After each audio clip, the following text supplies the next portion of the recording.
And so that was your senior season then. Was it your first game where you suffered your injury? So it was actually the second game. So the second game of the year, it's actually funny. So the first game, so after the last game of my junior year, we played our rival team, NC State. We hated NC State, like hated NC State. And at the last of the game, you know, after a series of events, a brawl ended up happening, and I got in the mix of it a little bit, you could say. And after that happened, I actually ended up getting suspended for the half. So I got suspended for the first half of the first game of the following year. So my senior year, I had to miss the first half of our first game over against South Carolina. So I played that for second half of that game, and then the first half of the second season against Miami. So that was our first home game, sold out crowd, everybody going crazy. Coach Mike Brown being back. And then I ended up tearing my ACL right before halftime. So I didn't really play a full game my senior year. It was really just two halves, the combination of two halves. But yeah, that's when it happened, the second game of the year. And so kind of with knowing that like this season for you was all about business, you withdrew from the NFL draft to go to increase your draft stock, focus on graduating, developing as a person, and then to be sitting in the locker room during that second game and to hear that you tore your ACL, what's going through your mind in that moment? Honestly, like it was black. Like I remember when it had happened, I finished the play, got to the sidelines. That trace, I was like, "Hey, like, let's take a look at your knee real quick." I'm like, "Nah, I'm fine, I got it." Trying to be, I'm like, I'm good." And I'm obviously limping, like something's wrong. So like, "Nah, we're gonna take you inside for an eval." So we go inside the locker room, sit down with the doc. He looks at my knee. They start talking, and then they leave, and they're like, "All right, just take your pads off. You're done for the day. Like, call it a day." I'm like, whoa, like, what's going on? They're like, "You're done. Just shower up. We'll talk to you later." I'm like, nah, like, this is not gonna happen like that. Like, you guys are doctors. You guys have been doing this for X amount of years. Tell me right now what's going on. And that's when our team doctor looked at me and said, "I think you tore your ACL." And as soon as he said that, like before he even finished his breath, like I just blacked out. I was like, whoa, like what? Like I just couldn't believe it. Through my helmet, it was just for like a split 2 minutes. I just didn't know, like I just couldn't hear anything, couldn't see anything. I just saw black and dark. And then after that, I was able to get calmed down by the staff, and they were kind of able to put me aside and just explain to me, and I was able to get back to my senses. But it was definitely devastating news for me. And it was one of the hardest times of my life, honestly. Just putting in perspective, my senior year, coming off my junior year, having all these things, all this excitement, all this hype, potential to go get drafted, this and that, and to have it cut short through an injury like an ACL was definitely hard. And so I read somewhere that it was like the first couple days you were down and disappointed, which is pretty natural, I can imagine. But then eventually you kind of had a perspective shift, right? And you decided you could either sit here and still feel sorry for yourself or you could attack it. And so what led to that flip in perspective for you? Honestly, my dad, like it was my dad. Like I remember I was in my room, just like sad, like feeling lights out, just feeling horrible, just very depressed. And then I got on the phone with my pops, and he was like, "How you feeling? How you feeling?" I'm like, "Yeah, dad. Like this is how I'm feeling. This and that." He's like, "Hey, listen, like literally, this is only two ways you could look at it. You could keep being sorry for yourself, get fat, sit on your bed, not do anything, or you could get up, get your feet on the ground, and get back to it." And I was like, you know what? If those are all my two options, it's a no-brainer what I'm gonna choose, right? I'm just gonna choose to do what I know best, and that's to work hard and to get right back on feet. And from that moment on, I didn't even care about what happened. It had happened. It was what it was. I accepted it, and my mindset switched to just do everything I can do to get back on that field, regardless of what it was. I'm gonna attack everything. I'm gonna go 10 times harder than I've ever went before. My main goal is to get back on my feet. And once I picked that mindset, it was just straight work, like really just straight head down, just keep going at it, keep going at it. And then also my teammates, I can't say enough about them, my support system. I've always been blessed to have people around me that have shown me genuine love, friends, family, anybody, the fans. They were just always there to keep my spirits up. And I was just able to just keep focusing, keep grinding, and get back on my feet. So that's kind of how that switch happened, and I owe it all to my pops. How do you not let that kind of the injury get you down after that? Because obviously there's going to be that burst of motivation after you talk to your dad. You're like, you know what, I'm going to attack this. But as you go through the process of recovering from an ACL injury, which is not short, like I'm pretty sure it's usually 8, 9 months because of COVID. It took you like a year. How Mhm. do you keep pushing through for 12 months and not get down on yourself and not let yourself kind of lose that motivation and that drive to get back on the field? Discipline. I think discipline is one of the big things. Just discipline, my drive, and my love for the game are the three main things that I could credit to. And then obviously, most important, like God. I did a lot of praying at that time, and I got a lot of strength from God. I believe so. I think He was able to put His hand on me and really just give me all the tools I needed to keep pushing.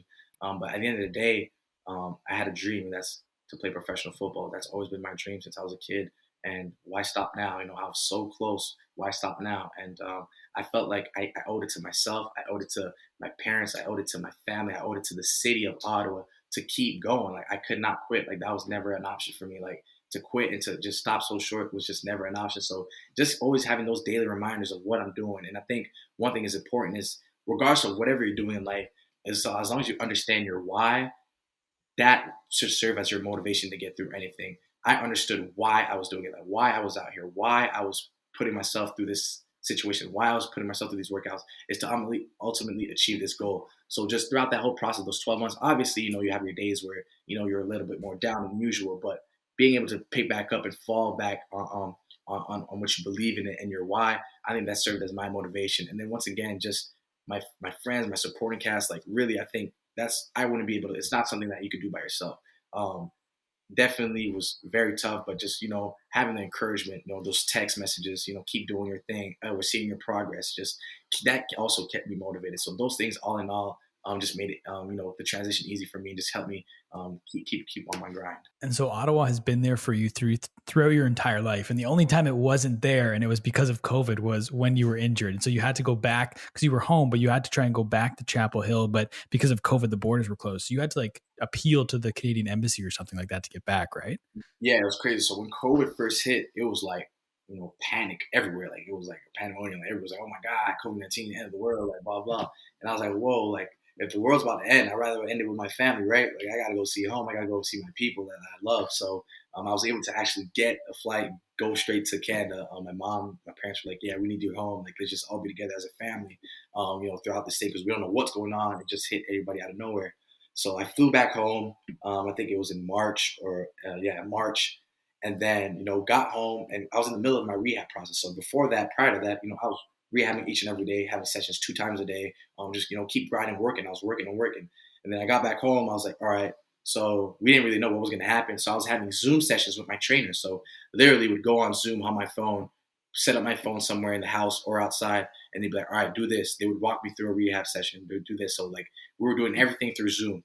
And then at one point after a week, I was like, all right, like Zoom workouts are great, but I need certain equipment. Like there's certain things I need. There's certain things I need to do to, keep progressing.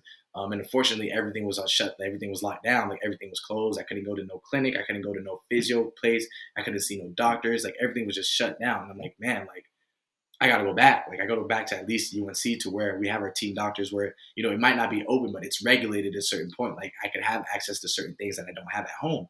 And for when we decided that, that's what we needed to do, so UNC was very supportive. The doctors wrote a letter to give out to the embassy, to whoever it may concern. And then I went to the embassy. I was like, hey, explain the situation.